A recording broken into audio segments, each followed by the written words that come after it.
창조주의 위엄과 사랑을 찬양하라 라는 제목으로 말씀을 나누고자 합니다. 시편 8편은 모든 시편이 그렇지만 시편 전체에서 가장 사랑받는 시편 중에 하나입니다. 마치 아름다운 언어의 실로 한 땀 한 땀 수를 놓는 것처럼 표현이 아름답고 또 신학적으로 볼 때는 우주와 인간과 하나님의 관계에 대해서 말씀하고 있습니다. 시편 8편의 말씀은 기본적으로 찬양시인데 처음부터 여호와의 이름을 드러내며 하나님을 찬양하고 있습니다.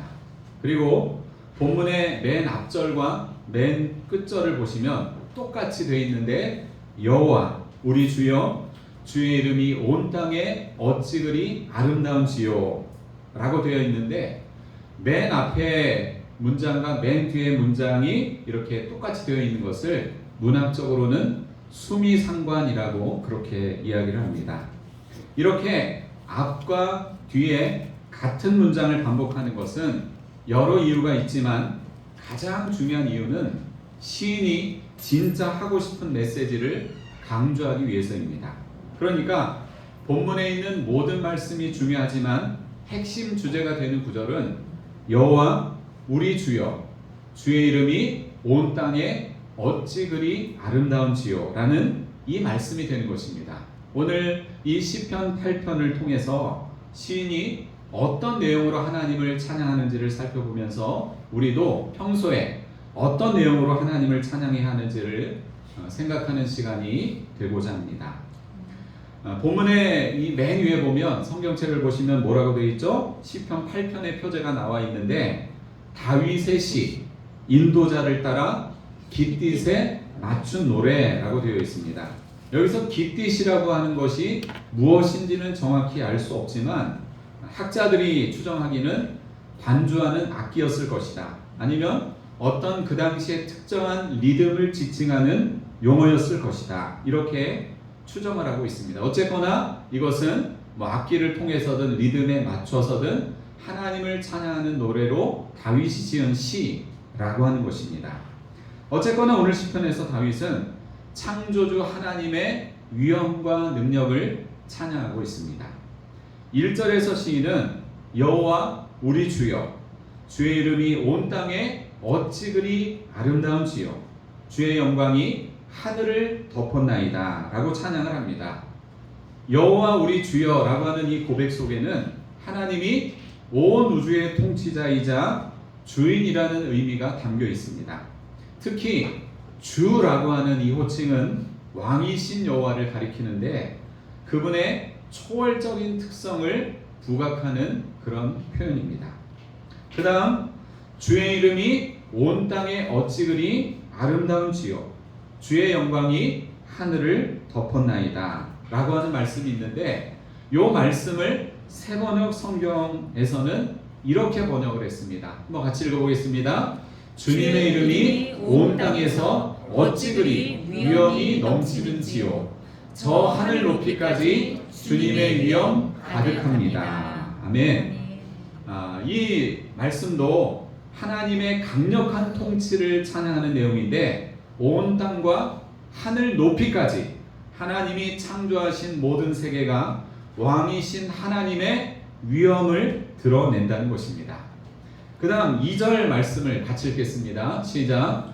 주의 대적으로 말미암아 어린아이들과 젖먹이들의 입으로 권능을 세우시며 이는 원수들과 보복자들을 잠잠하게 하려 하심이니이다. 아멘. 이 말씀에 보면 서로 대조되는 그런 대상들이 나옵니다. 완전히 대조가 돼요. 어린아이들과 젖먹이들. 그 다음에 반대되는 명칭은 뭐예요? 주의 대적, 그 다음에 원수들과 보복자들. 이게 완전히 서로 다른 대조를 이루고 있습니다. 마태복음 21장 16절에 보면 어린아이들과 젖먹이들의 입에서 나오는 찬미를 온전하게 하셨다. 이런 말씀이 나오는데 하나님은 이렇게 어린 아이들과 젖먹이들처럼 이 땅에 가장 연약한 자들을 통해서 하나님의 위엄과 하나님의 능력을 찬양하게 하셔서 주의 대적들의 교만을 잠잠하게 하신다는 것입니다. 사랑하는 여러분, 교만한 사람들은 절대로 하나님을 찬양할 수 없습니다. 어린아이들과 젖먹이들처럼 연약하지만 겸손하게 하나님을 의존하는 자가 창조주 하나님의 위엄과 능력을 찬양하고 주를 대적하는 자들의 오만함을 깨뜨릴 수 있습니다. 1971년에 아폴로 15호를 타고 인류 역사상 네 번째로 달을 밟았던 미국의 우주 비행사 제임스 어윈이라고 하는 사람이 있었습니다. 그는 암흑 같은 우주 공간에서 푸르게 빛나는 아름다운 지구를 바라보았고요. 끝없이 펼쳐진 그 우주의 별들을 보면서 창조주에 대한 경외감으로 압도당했다고 합니다. 제임스 어윈은 훗날 달 탐사를 마치고 돌아와서 여러 간증과 강연에서 이런 고백을 했다고 합니다. 나는 이전에는 느껴보지 못했던 하나님의 능력을 느꼈습니다. 달을 갔다 와서 이런 고백을 했습니다. 반면에 1961년에 보스토크 2호에 탑승해서 지구 궤도를 두 번째로 돈 소련의 우주 비행사 게르만 티토프는 우주 비행을 마치고 와서 이런 말을 했습니다. 나는 하루 동안 우주를 날아다녔지만 하나님도 천사도 보지 못했다. 지금까지 인류 역사에서 수백 명의 우주 비행사들이 있었지만 어떤 사람은 그 우주를 보면서 창조주 하나님의 위엄과 능력을 찬양했지만 어떤 사람은 우주의 신비를 보면서 인간적으로는 감탄했지만 창조주 하나님의 손길은 전혀 느끼지 못했습니다.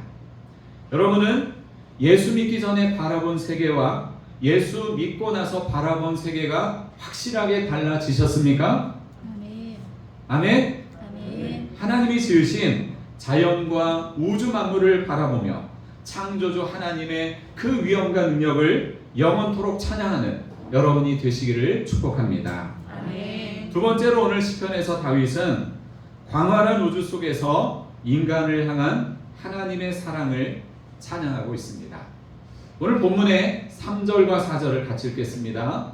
주의 손가락으로 만드신 주의 하늘과 주께서 베풀어 주신 달과 별들을 내가 보오니 사람이 무엇이기에 주께서 그를 생각하시며 인자가 무엇이기에 주께서 그를 돌보시나이까. 아멘. 이 말씀은 하나님께서 창조하신 광활한 우주와 또 연약한 인간의 왜소함을 대조하고 있습니다.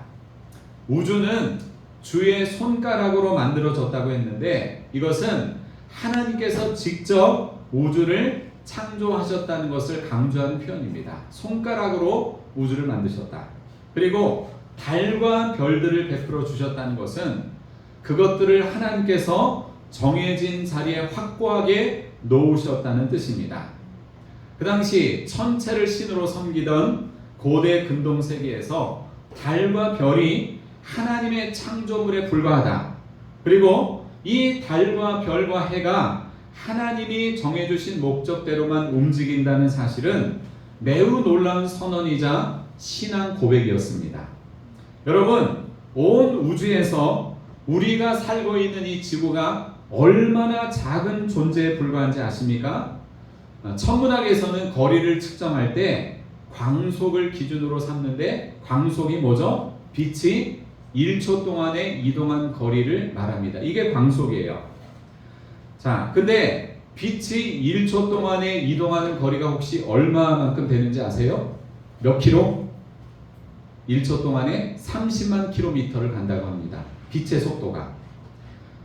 지구에서 달까지의 거리는 38만 킬로미터인데 빛의 속도로 가면 1.3초가 걸립니다. 그 다음에 지구에서 태양까지는 1억 5천만 킬로미터의 거리인데 빛의 속도로 가면 8분 20초가 걸립니다. 태양계의 맨 끝에 있는 그 행성이 명왕성인데요. 명왕성까지는 약 42억에서 75km인데 빛의 속도로 가면 5시간 안팎이 걸린다고 합니다. 지구와 태양계가 속해 있는 은하를 우리은하라고 합니다. 우리은하.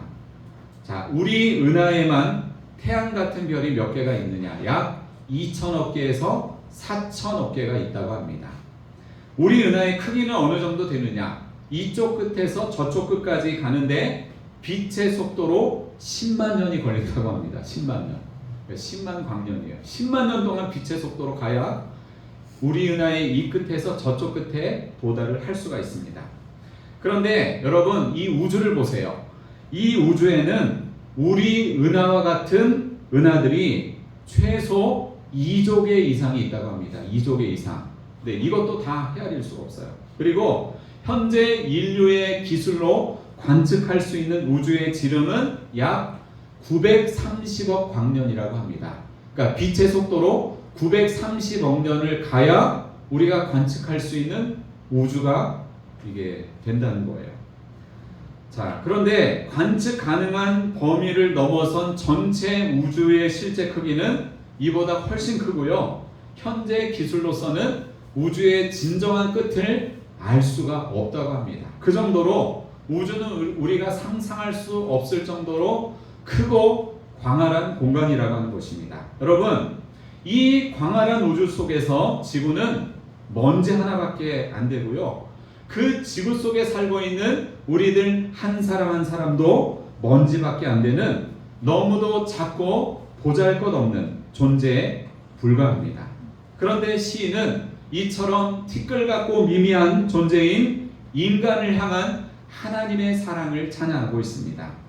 4절 말씀에서 사람이라고 되어 있죠. 사람은 히브리어로 에노시인데 이것은 연약하고 무기력한 존재를 뜻합니다. 그 다음에 인자라고 하는 말이 있죠. 인자. 이것은 히브리어로 벤 아담인데 아담의 후손을 말합니다. 여러분, 아담이라고 하는 뜻이 히브리어로 뭔지 아세요? 흙, 먼지, 티끌이라고 하는 뜻입니다. 그러니까 이 두 단어, 사람, 인자, 에노시, 벤 아담, 이 두 단어는 사람이 아무것도 아닌 존재라고 하는 사실을 드러내고 있습니다. 그런데 그 광활한 우주를 창조하신 너무나 크고 위대하신 하나님이 너무나 작디 작은 나를 생각하시고 돌보신다는 사실이 얼마나 놀랍고 얼마나 엄청난 일입니까? 저를 한번 따라해 보겠습니다. 나의 작음을 알고 하나님의 크심을 아는 자가 하나님을 찬양할 수 있다. 옆 사람과 그렇게 복습하면서 인사하겠습니다. 나의 작음을 알고 하나님의 크심을 아는 자가 하나님을 찬양할 수 있다. 아멘.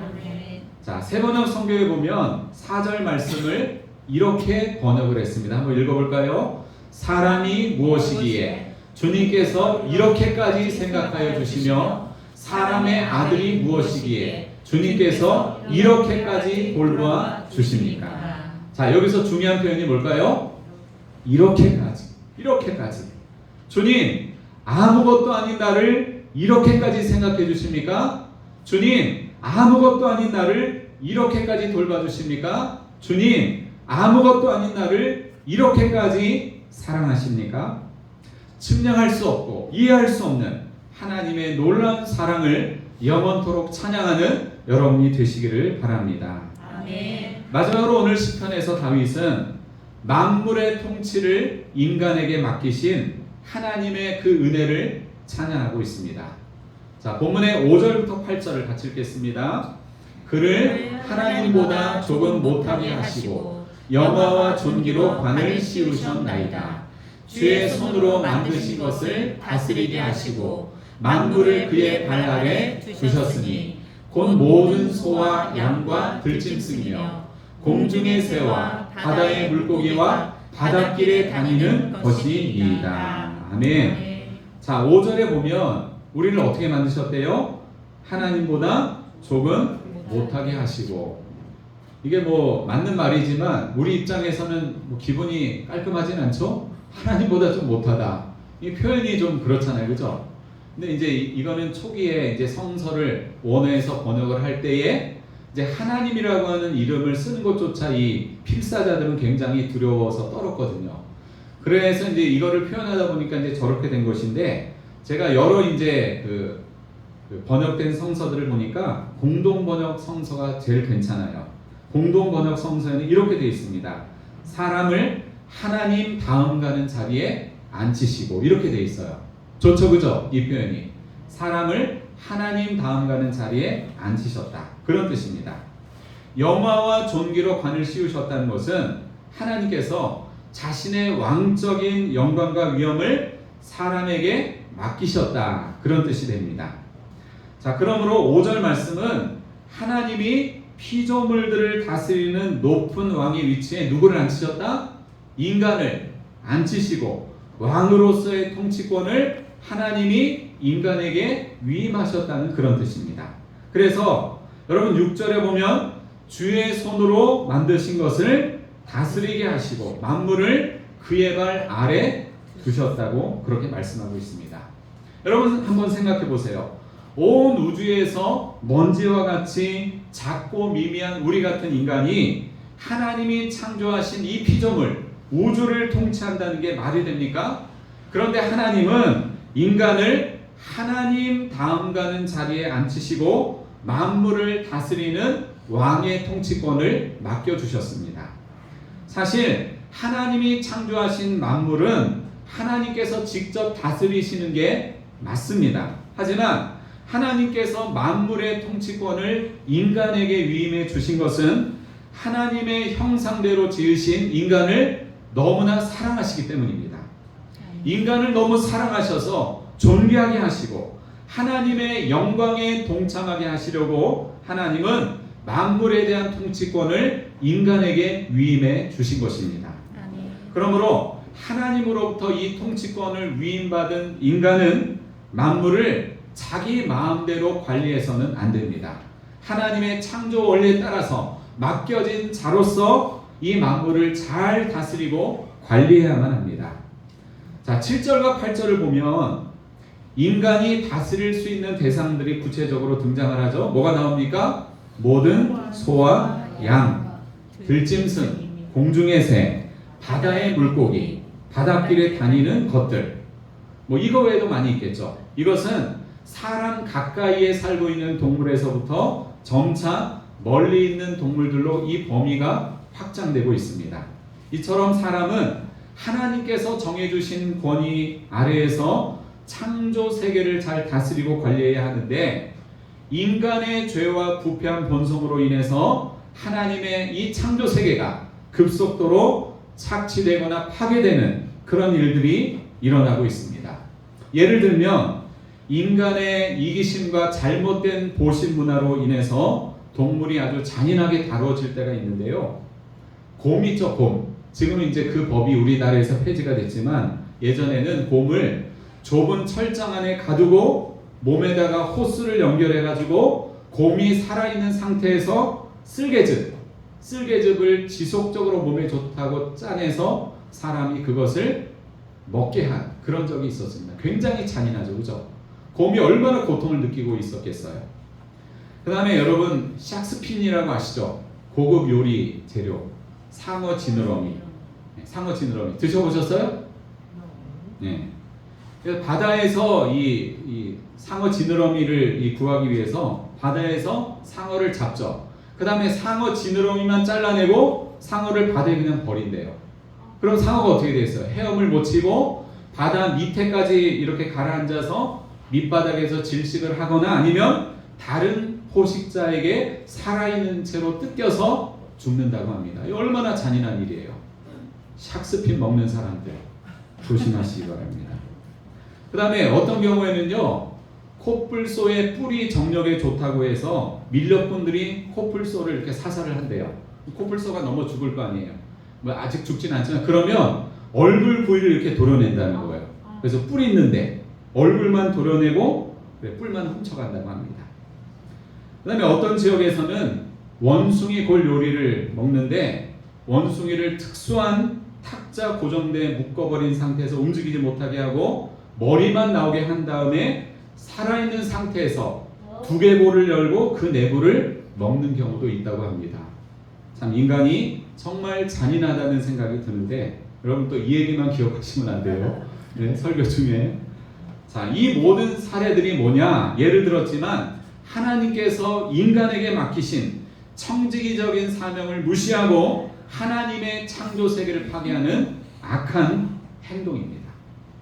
사랑하는 여러분, 하나님께서 이렇게 작고 보잘것없는 인간을 하나님 다음 가는 자리에 앉히시고 만물의 통치를 맡겨주신 은혜를 찬양하는 여러분이 되시기 바랍니다.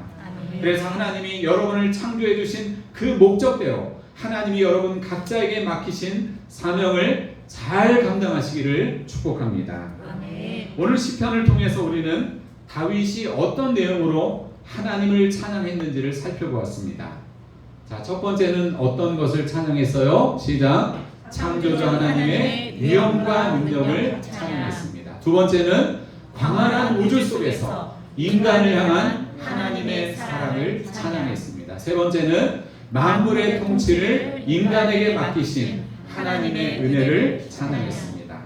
자, 우리 다 함께 9절 말씀을 큰 소리로 한번 선포하면서 읽어보시겠습니다. 시작. 여호와 우리 주여, 주의 이름이 온 땅에 어찌 그리 아름다운지요. 다시 한번 읽습니다. 여호와 우리 주여, 주의 이름이 온 땅에 어찌 그리 아름다운지요. 아멘. 여러분의 삶도 다윗처럼 우주 만물을 창조하시고 우리를 너무나 사랑하시는 하나님만 높이고 찬양하는 삶이 되시기를 주님의 이름으로 축원합니다. 기도하시겠습니다.